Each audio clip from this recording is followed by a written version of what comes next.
a loucura de Nero só não foi mais longe porque em 68 d.C., boa parte do império se rebelou contra ele e o Senado romano depois, desesperado sem ter para onde ir, Nero se suicidou.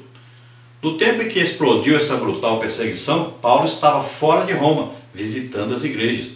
Por ser o líder maior do cristianismo, tornou-se alvo dessa ensandecida cruzada de morte. Possivelmente, quando estava em Trode, na casa de Carpo, foi preso pelos agentes de Nero e levado a Roma para ser jogado numa masmorra úmida, fria e insalubre. Foi dessa prisão que Paulo escreveu essa carta a Timóteo. É digno de destaque que nessa carta Paulo não pede oração para sair da prisão, nem expressa expectativa de prosseguir em seu trabalho missionário. O idoso apóstolo está convencido de que a hora de ser martírio havia chegado. Como Paulo encerra sua carreira? Que avaliação faz de sua vida? Se esse veterano apóstolo fosse examinado pelas lentes da teologia da prosperidade, seria um fracasso. O maior pregador, missionário, teólogo e plantador de igrejas da história do cristianismo está velho, jogado numa masmorra, pobre, cheio de cicatrizes, abandonado no corredor da morte. O grande apóstolo dos gentios está sozinho no calabouço romano, sem dinheiro, sem amigos, sem roupas para enfrentar o inverno, sofrendo as mais amargas privações. Como esse homem se sente? Como ele avalia seu passado, seu presente e seu futuro?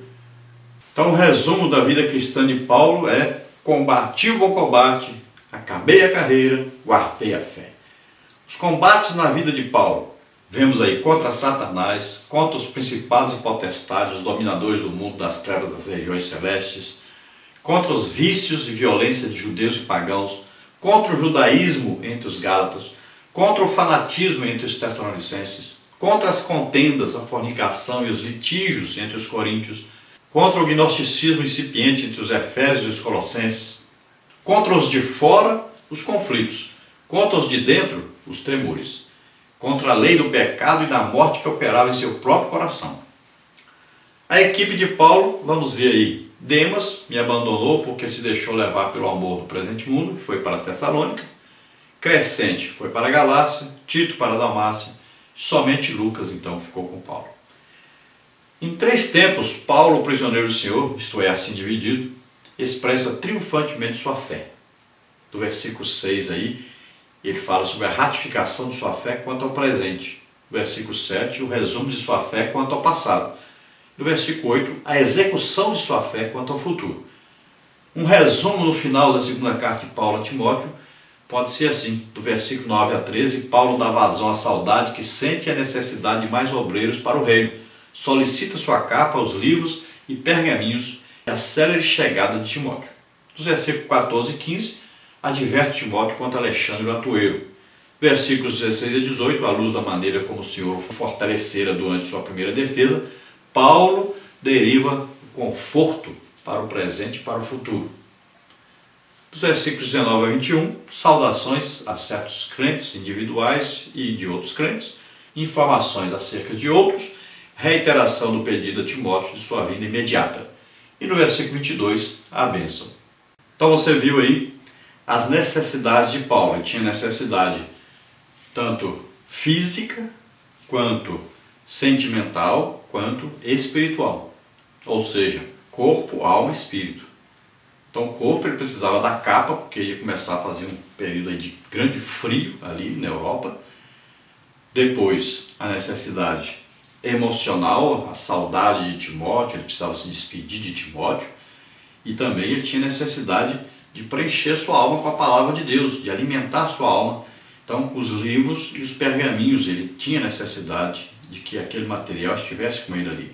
E sua necessidade espiritual era de organizar a igreja e de que realmente ele estivesse já pronto para a sua partida para estar com Deus. Ele estava agora fazendo a sua despedida e se preparando para a nova jornada, que seria a última jornada da sua vida, que era a partida para Deus.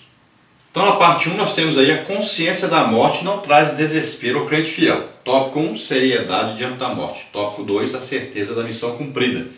Então, no tópico 1, seriedade diante da morte. Enquanto Timóteo era ainda um jovem obreiro, Paulo já estava idoso, veja em Filemão 1,9, e tinha consciência de que estava no fim de sua longa, sacrificada e honrosa missão. Paulo assegura que seu sangue seria derramado como uma oferta de libação. Esta era uma oferta de caráter voluntário, de cheiro suave ao Senhor. Segundo a Bíblia de aplicação pessoal, libação era uma oferta líquida e consistia em derramar vinho sobre o altar como um sacrifício a Deus. Não era uma oferta pelos pecados, mas uma oferta de gratidão ao Senhor. Então Paulo, no final da sua vida, ele já um velho, Timóteo ainda novo, provavelmente Timóteo aí já com 40 anos nessa época, Paulo com provavelmente aí vamos dizer uns 80 anos. Então no final da sua vida, e ele escreve então a Timóteo e fala da sua partida. Então ele encarava ali a morte de maneira diferente das outras pessoas. Ele encarava como uma passagem para a vida eterna, para estar para sempre com o Senhor, uma vida muito melhor do que vivia aqui na terra. E ele fazendo a análise de sua vida, uma vida honrosa, uma vida de sacrifício, de lutas, de um combate, combatendo contra tudo e todos, contra o pecado, contra até si próprio. E ele acaba essa carreira, ele chegou ao fim da carreira e agora está pronto para partir para o Senhor. Então ele encara a sua vida como agora um sacrifício a Deus. Ele compara com aquele vinho derramado sobre um animal, e o animal era queimado, oferecido a Deus como oferta de agradecimento, de louvor a Deus. Então ele agora compara o seu próprio sangue como esse líquido derramado sobre o animal. Então ele está sendo oferecido, está sendo entregue a Deus. Ele está entregando a sua vida de maneira sacrificial, de maneira alegre, de maneira agradecida a Deus por tê-lo salvado e dado a ele a oportunidade de fazer uma grande obra para Deus. Nós podemos ver que Paulo foi até avisado, o profeta Ágabo, por exemplo, avisou Paulo que queria passar. Mas ele, de livre e espontânea vontade, ele se doou, ele se entregou, ele deu a sua vida, ele escolheu fazer a obra de Deus, mesmo que tivesse que morrer para fazer isso. Tópico 2, a certeza da missão cumprida. No texto que indica a consciência da proximidade da partida para a eternidade, queremos destacar 3 aspectos. Então, combati o bom combate, acabei a carreira, guardei a fé. Combati o bom combate. Todos os apóstolos de Jesus eram homens que combatiam pela fé que uma vez foi dada aos santos. Judas 3. Mas nenhum teve tantas oposições e ameaças quanto Paulo. Foi um obreiro muito perseguido, mas nunca desistiu da luta espiritual em prol do Evangelho. 1 Timóteo 1,20, 2 Timóteo 3,11 e 12, 4,14. Que você também não desista diante das dificuldades e oposições. Então sabemos que os apóstolos de Jesus combateram também um bom combate, mas ninguém na Bíblia foi tão perseguido por causa do Evangelho quanto Paulo. Então nós vemos que Paulo foi dado até como morto, apanhava em todo lugar, era chicoteado, preso. Então foi alguém que realmente sofreu pelo Evangelho, foi alguém que deu realmente sua vida pelo Evangelho, pagou um preço altíssimo por pregar esse Evangelho, por cumprir a missão que Jesus lhe entregou para cumprir, para realizar. Então veja só que ninguém, em lugar nenhum, pode dizer assim, eu sofri mais do que Paulo. Porque Paulo sofreu todos os tipos de perseguição, de problemas, de esforço, de sofrimento. Então Paulo é o exemplo máximo que nós temos de sofrimento devido à pregação do Evangelho de nosso Senhor e Salvador Jesus Cristo. É um exemplo para qualquer cristão. Acabei a carreira. O texto indica que Paulo se referia à pista de corrida das competições em Atenas e em Roma. Em sua carreira ou corrida, ele diz que não olhava para trás, mas para as coisas que estavam diante dele, prosseguindo para o alvo pelo prêmio da soberana vocação de Deus em Cristo Jesus. Filipenses 3, 13 e 14. Muitos começam a carreira da vida cristã bem, mas desistem ou recuam ante os obstáculos e os problemas que surgem. O pastor de uma igreja não pode se acovardar diante das dificuldades, mas firmado em Cristo.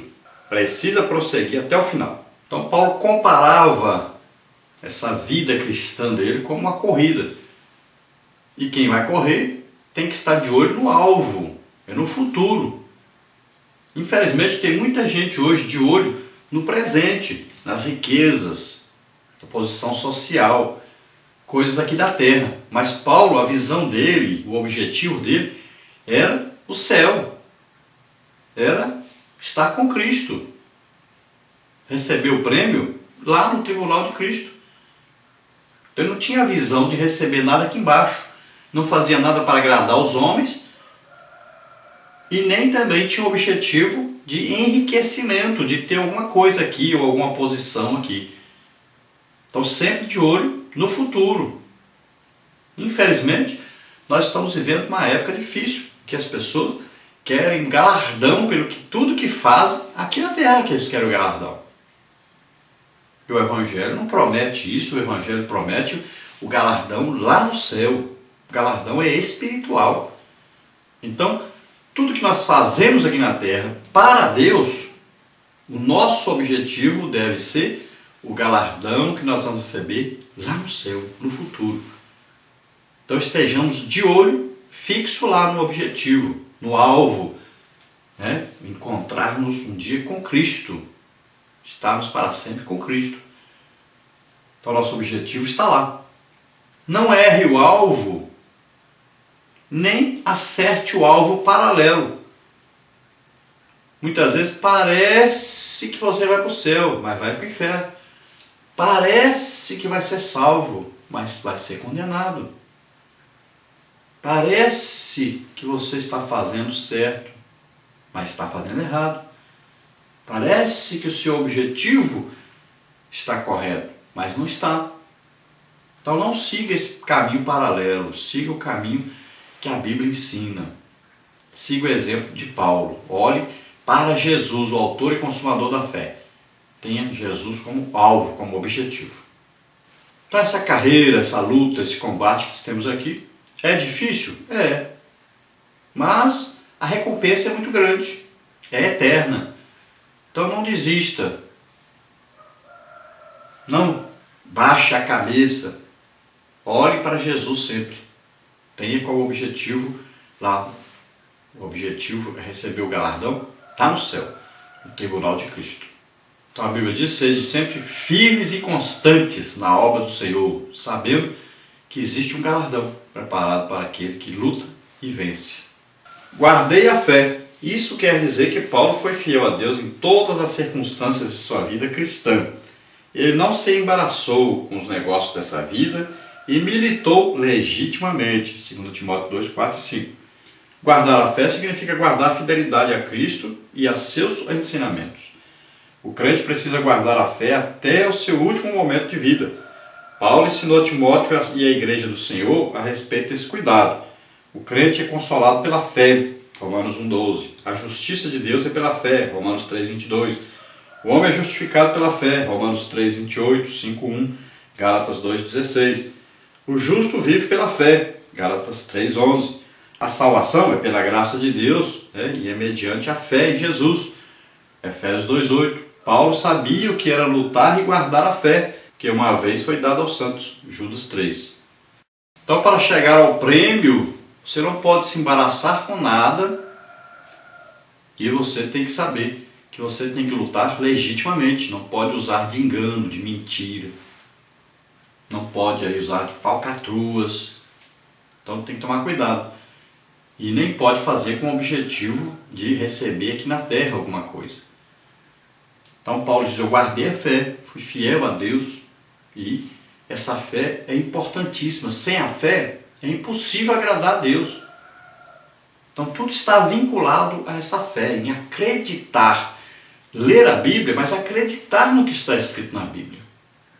A maioria das pessoas leem a Bíblia, pregam sobre a Bíblia, ensinam sobre a Bíblia, mas não acreditam naquilo que está lendo. Então se você está lendo, estudando a Bíblia, você não é batizado do Espírito Santo, você não acredita na Bíblia. Olha, esses sinais seguirão os que crerem. você lê a Bíblia, estuda a Bíblia, você não é usado em nenhum dom do Espírito Santo, é porque você não acredita naquilo que está lendo. Porque lá diz, esses sinais seguirão os que crerem.